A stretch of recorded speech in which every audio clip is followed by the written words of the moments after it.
First contact with the impossible. The enormous survey vessel Celestial Cartographer drifted silently in orbit around the planet designated XD-2947.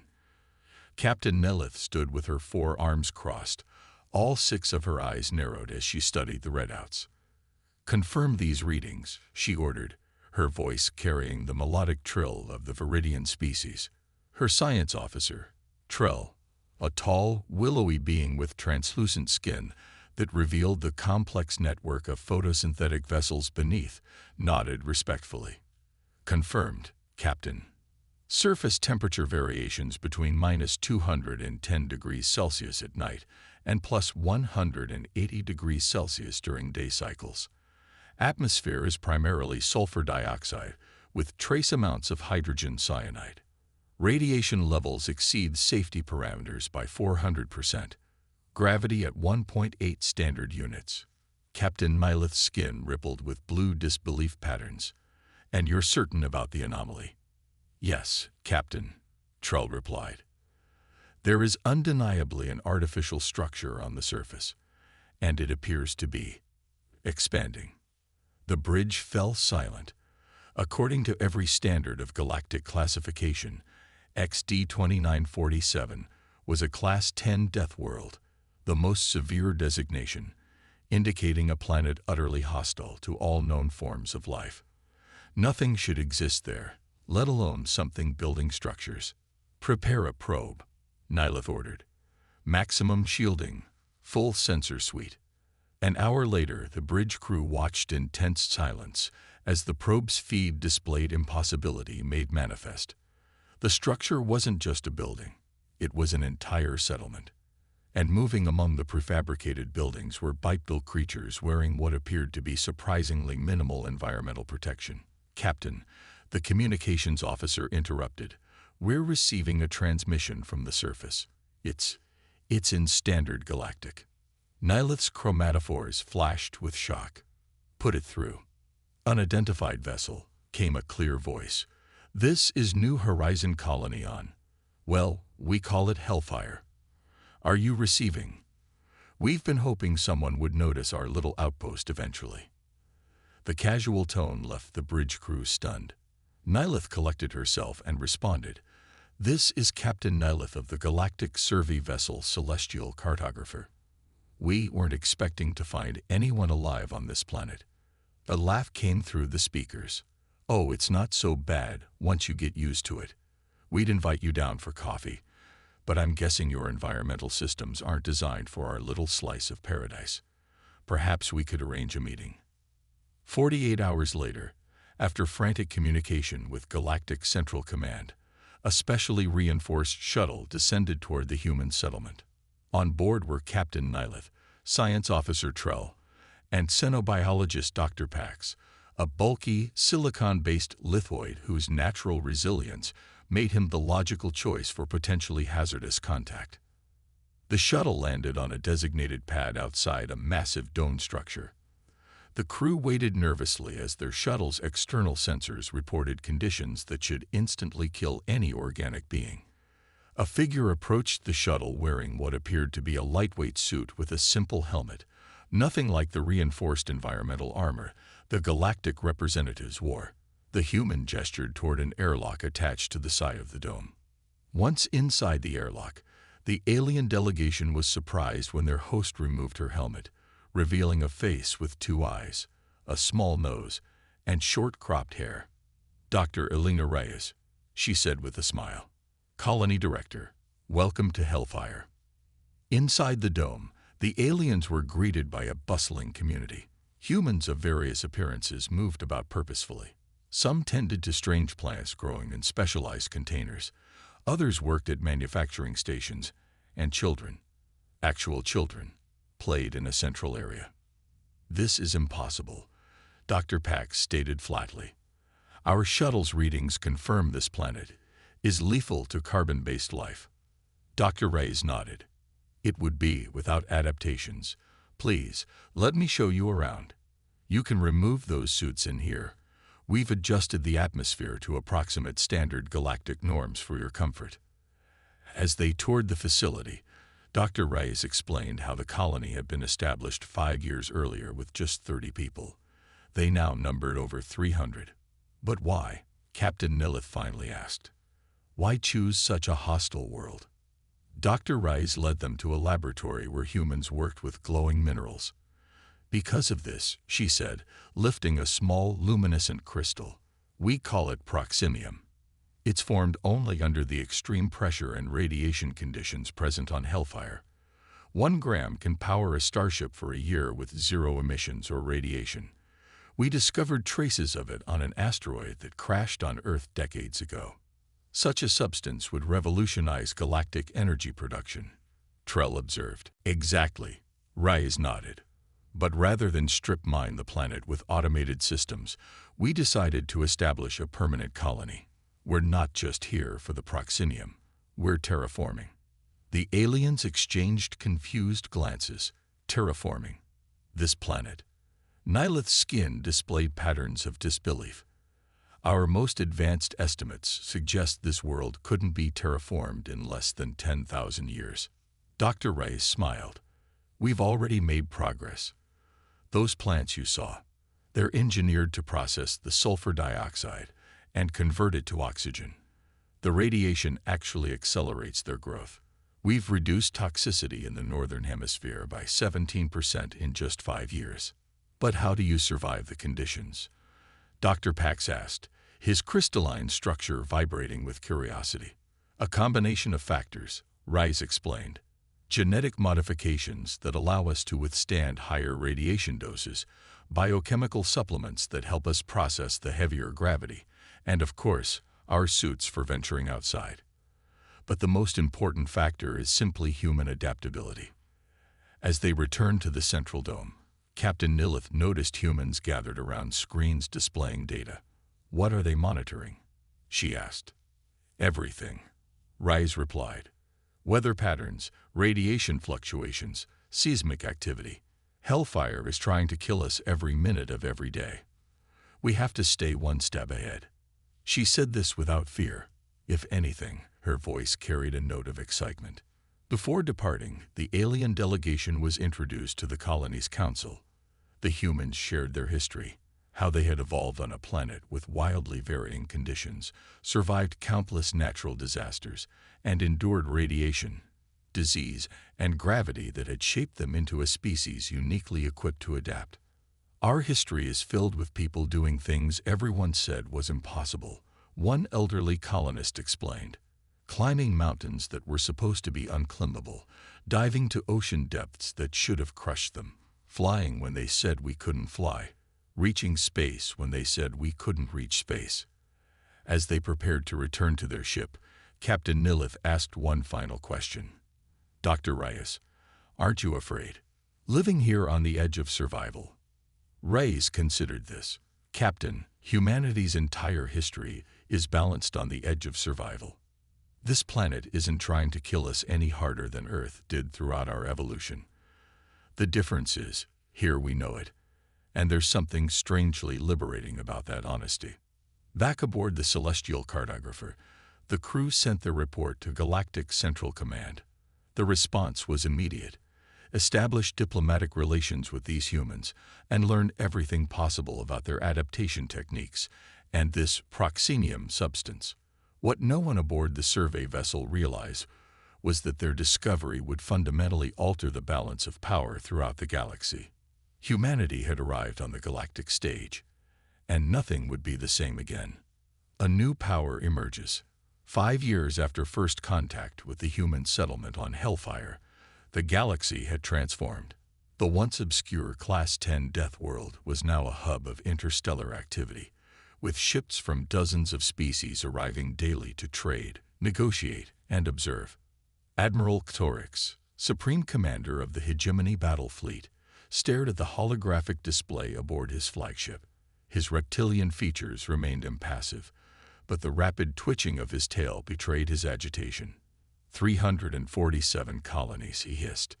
In 5 years, they've established 347 colonies on worlds we classified as uninhabitable.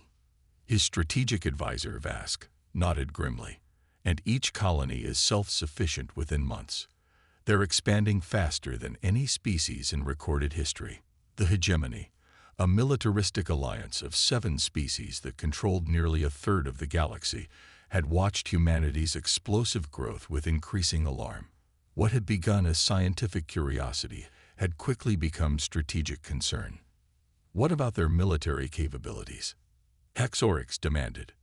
Minimal, by our standards, Vask replied. They have defensive systems around their colonies, but nothing that approaches our offensive capacity. However, he hesitated. Speak freely, Hexorix commanded. Their technology is unusual. Rather than developing specialized systems as we do, they create adaptive, modular designs that can be repurposed. A human mining laser can become a defensive weapon with minimal modification. A habitat dome can be reinforced into a bunker. They don't think in terms of dedicated military versus civilian technology. Hexorix contemplated this, and the proxinium. They control 94% of known deposits, Vask said. They've shared the energy technology widely, but maintain a monopoly on extraction and refinement. The Galactic Council has voted to classify them as a critical resource species with special protections. The Admiral's tail lashed violently. Unacceptable.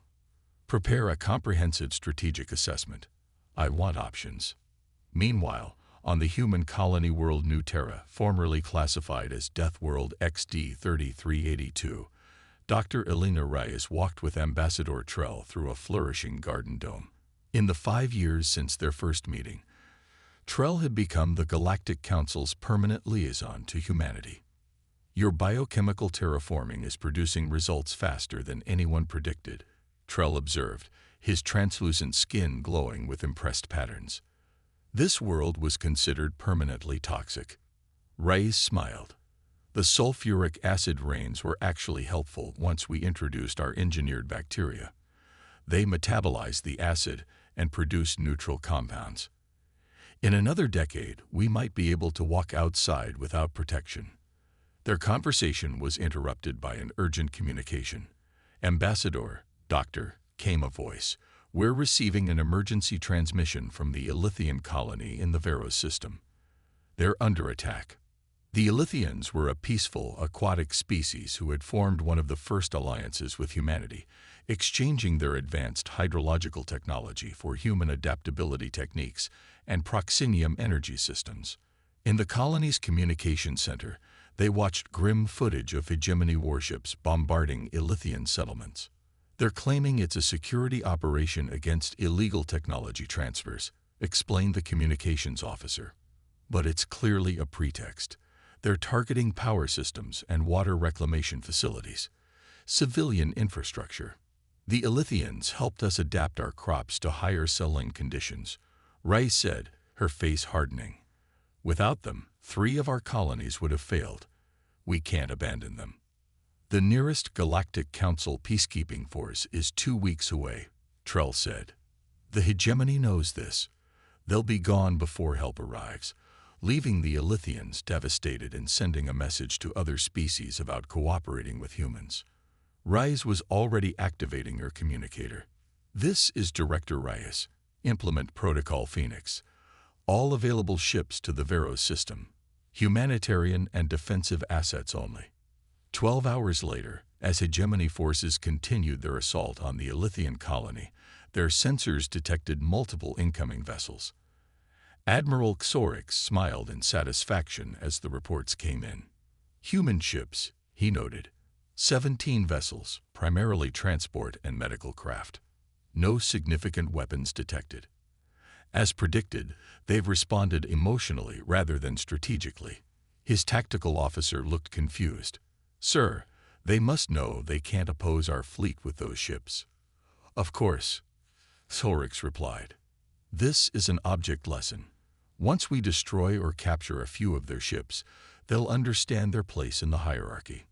But as the human fleet approached, something unexpected happened. Instead of maintaining formation, they dispersed in seemingly random patterns. Before the hegemony vessels could target them, the human ships accelerated to speeds that should have been impossible for craft of their size and configuration. What are they doing? Exorix demanded as the tactical display showed human vessels slipping between his carefully arranged battle lines. The answer came moments later when the hegemony ship's power systems began failing. Weapons went offline. Shields collapsed. Communications sputtered and died. Emergency report. Exorix roared. His engineering chief responded, panic evident in his voice. Something's interfering with our proxinium power cores. They're initiating a controlled shutdown. It's like they received a remote command. On the lead human vessel, Dr. Rice watched as the hegemony fleet went dark. All ships, commence Phase 2. Deploy emergency habitats and medical facilities for the Elythians. Defensive perimeter around the colony. Ambassador Trell, who had insisted on joining the mission, watched in amazement. You didn't fire a single shot. We didn't need to. Rise explained. All proxinium cores include an emergency shutdown protocol to prevent catastrophic overloads. It's a safety feature we built into every core we've ever sold or traded. We've never had reason to use it before today. The hegemony will consider this an act of war, Trell warned. No, Rise said firmly. They committed an act of war. We're simply preventing them from continuing it while we help their victims. Their ships aren't damaged, just powerless. In about 6 hours, the cores will allow limited life support and propulsion to return, enough for them to reach their nearest base. 3 days later, the Galactic Council convened an emergency session. Representatives from across the galaxy gathered as the hegemony formally accused humanity of sabotage and economic terrorism. Admiral Exorix himself addressed the council. These humans inserted hidden controls into critical technology they distributed throughout the galaxy. They can disable our civilizations at will. They must be contained before they can exploit this advantage further. When it was humanity's turn to respond, Dr. Rice approached the podium. She brought with her not engineers or military officers, but a team of human historians. The Admiral's concern is understandable, she began. Throughout human history, whenever a society discovered a new technology or capability, there were always those who immediately saw it as a weapon or means of control. We call it the weaponization reflex. She gestured to her colleagues. But our history also taught us that technological advantages are always temporary. What endures are relationships, cooperation, and trust. The emergency protocols in proxinium cores are fully documented in the technical specifications we provided to all our partners. They exist not as a weapon, but as a safeguard. Rice activated a holographic display showing the Elythian colony. We acted to protect a peaceful society from aggression. And now, we're here to offer a choice. She looked directly at Admiral Exorix. Humanity doesn't want conflict. We've spent our existence fighting against hostile environments, not other intelligent beings. We're offering full technical schematics for proxinium cores, including the shutdown protocols, to every member of the Galactic Council, including the hegemony. Murmurs rippled through the chamber. Exorix looked suspicious. In exchange for what? A galactic charter of cooperation, Rice replied. Not just promising peace, but actively working together to make uninhabitable worlds livable, to solve the resource scarcities that drive conflict. Humanity has proven that what seems impossible is often just a problem waiting for a new perspective. In the days that followed, debates raged across the galaxy. Some species feared human expansion. Others saw opportunity in alliance. The hegemony initially rejected the proposal outright, but as their allies began signing the charter one by one, strategic reality set in. 1 year later, Ambassador Trell stood with Dr. Rice on yet another world that had once been classified as uninhabitable. Around them, teams of humans worked alongside dozens of other species, each contributing unique perspectives and biological adaptations to the terraforming effort. If someone had told me 6 years ago that we'd be standing on a Class 9 Deathworld without maximum environmental protection, I would have questioned their sanity, Trell remarked. Rice smiled, watching as a hegemony scientist demonstrated a new radiation filtering technique to a group of human engineers. "The most dangerous phrase in any language is, 'It's impossible,'" she said, "especially when humans hear it."